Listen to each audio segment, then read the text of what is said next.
Bien, buenos días amigos y amigas. En esta ocasión voy a compartir con ustedes un tema que se llama factores del aprendizaje. Factores que pueden hacer que el estudiante aprenda rápido, comprenda el contenido, pero también vamos a analizar algunos factores que impiden que el estudiante comprenda el contenido, por lo tanto no hay aprendizaje. Entonces vamos a hablar de dos tipos de factores que pueden afectar al estudiante. Vamos a hablar entonces que hay factores externos y factores internos. Esos son los dos factores que van a interferir en el proceso de aprender. Analicemos primero los factores externos del sujeto, es decir, estos son factores que están fuera del sujeto.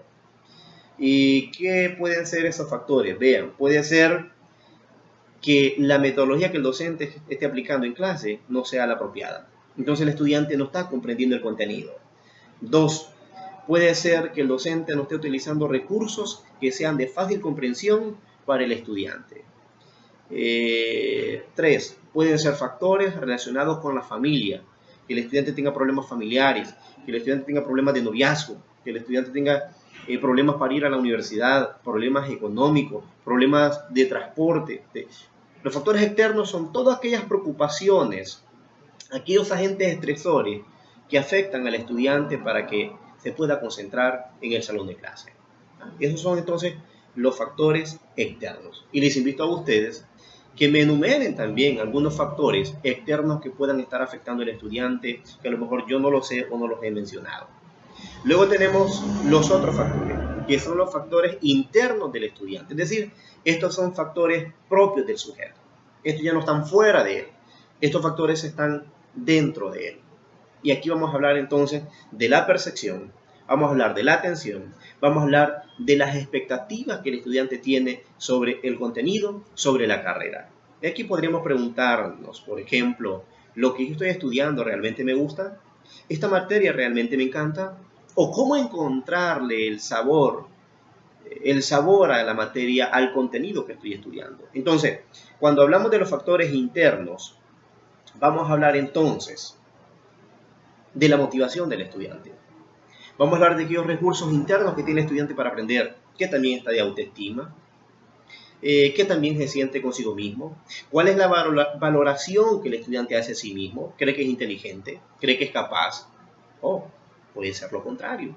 Si se siente incapaz, entonces no va a poder aprender, va a ser un joven inseguro, un estudiante con problemas. Entonces, esos son los dos factores, o la clasificación de los dos factores, factores externos y factores internos. Entonces, vamos a ver ahorita otros factores que pueden hacer fácil el proceso de aprender.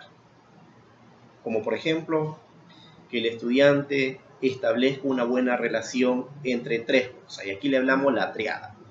Que el estudiante establezca la relación entre el contenido, el profesor y él mismo como sujeto. Entonces tenemos el triángulo. Cuando esa triada está fortalecida, es decir, se comprende el contenido, el maestro le entiende lo que el estudiante quiere, el estudiante comprende lo que quiere enseñar el profesor. Entonces, cuando hay esa triada y cuando se comprende esa triada, entonces el aprendizaje se hace mucho más fácil. ¿Qué otros factores pueden favorecer al aprendizaje o desfavorecer al aprendizaje? Primero, la motivación. Cuando hablamos de motivación en el aula, tiene que ser motivación del estudiante, pero también motivación del profesor. Un profesor no debe llegar a clase aburrido, cansado. Un profesor debe llegar a clase contento, dispuesto a orientar, dispuesto a enseñar. Pero también, un estudiante, ¿cómo debe llegar a clase? Debe llegar también contento, alegre, porque va a tener una nueva experiencia de aprendizaje. Entonces, la motivación en el salón de clase es importante. Es importante tanto del profesor como del estudiantado. Entonces, amigos, les invito a que fomentemos la motivación. Inyéctense una dosis de motivación y verán que las cosas van a cambiar. Segundo, ese era el primer elemento que hace fácil el proceso de aprender, la motivación. Veamos el segundo. El segundo elemento que va a favorecer o a desfavorecer en el proceso de aprender es la concentración del estudiante y también la concentración del profesor a la hora de preparar el contenido. El profesor, cuando está preparando el contenido, no debe pensar en él mismo, debe pensar en el estudiante. Debe pensar si el estudiante le va a comprender el contenido, pero también debe haber concentración del estudiante. Hay estudiantes que llegan al salón de clase a platicar, a chatear, a revisar correos. Entonces, cuando el estudiante no se concentra, difícilmente va a aprender.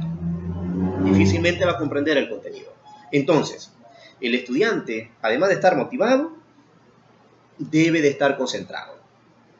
Debe buscar prestar atención al contenido, a la indicación del profesor o al compañero que esté exponiendo. Y de esa manera algo se va a llevar. Algo se va a llevar del salón de clase. Sería una verdadera lástima el que ustedes como estudiantes, igual yo en calidad de estudiante, que llegue al salón de clase, termine la clase y no me lleve nada. Si no me llevo nada, entonces estoy mal, porque he perdido el tiempo. Yo espero que ustedes, mis queridos amigos, estudiantes, no vayan al salón de clase a perder el tiempo. Llévense algo. Como decíamos al principio, que aprender es captar, aprender es agarrar, aprender es coger. Es decir, ir al salón de clase a coger algo, a aprender algo, ¿verdad? Entonces, la concentración.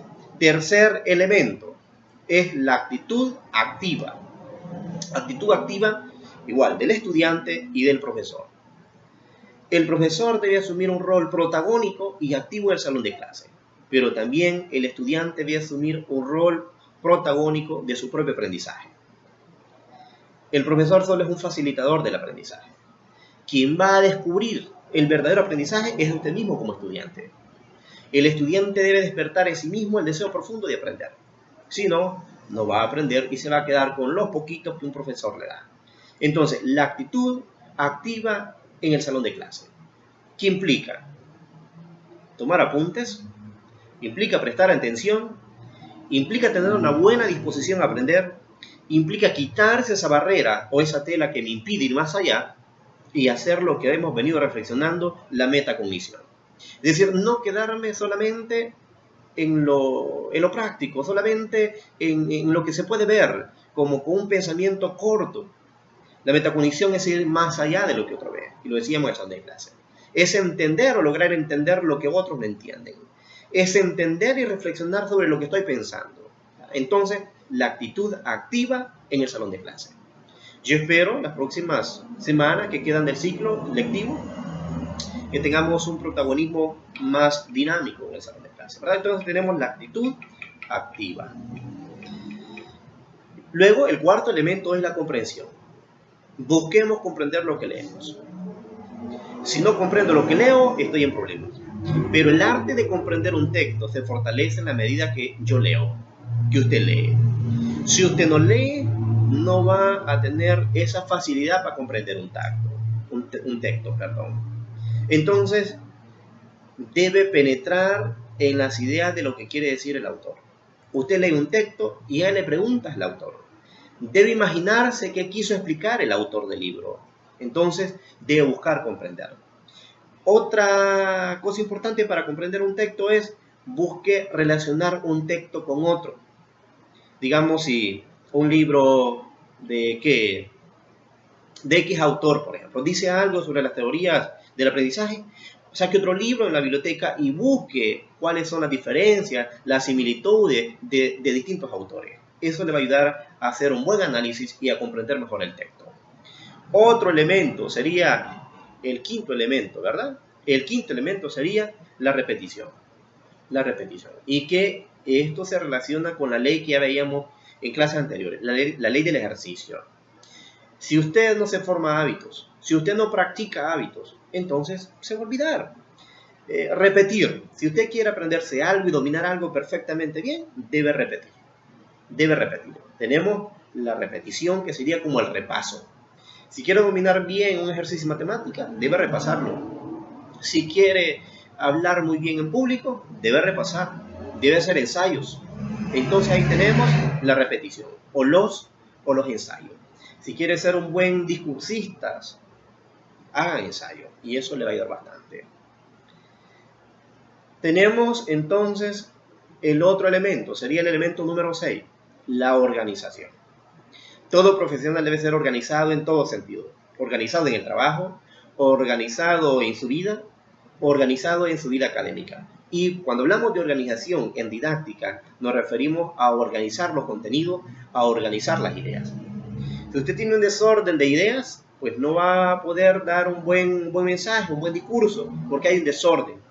Cuando dar un discurso, cuando dar una clase, debe la clase llevar un orden lógico, ¿verdad? Es decir, ir de lo más general a lo más específico. Entonces, la organización de las ideas, la organización de la estructura cognitiva, la organización del texto, debe organizar bien sus ideas. Debe buscar entender y comprender bien un texto de tal manera que usted lo pueda organizar y hacer un mapa conceptual. Entonces, esos serían los factores que pueden favorecer al aprendizaje o afectar al aprendizaje. Nos quedamos entonces con estas reflexiones. Les invito a que hagamos la siguiente tarea. Que en un cuadro traigan ustedes aquellos factores positivos que ayudan al aprendizaje y aquellos factores negativos que hacen que el aprendizaje no se dé. Tomen en cuenta su experiencia como estudiantes, tomen en cuenta el Sistema Nacional Educativo y busquen aquellos factores externos del estudiante y aquellos factores internos del estudiante. Les deseo lo mejor. Les deseo que sigamos aprendiendo, que sigamos indagando y sobre todo, les deseo que busquen entender lo que leen. Lean y la lectura les abre 1000 puertas al triunfo, al éxito y la grandeza. Bendiciones para todos.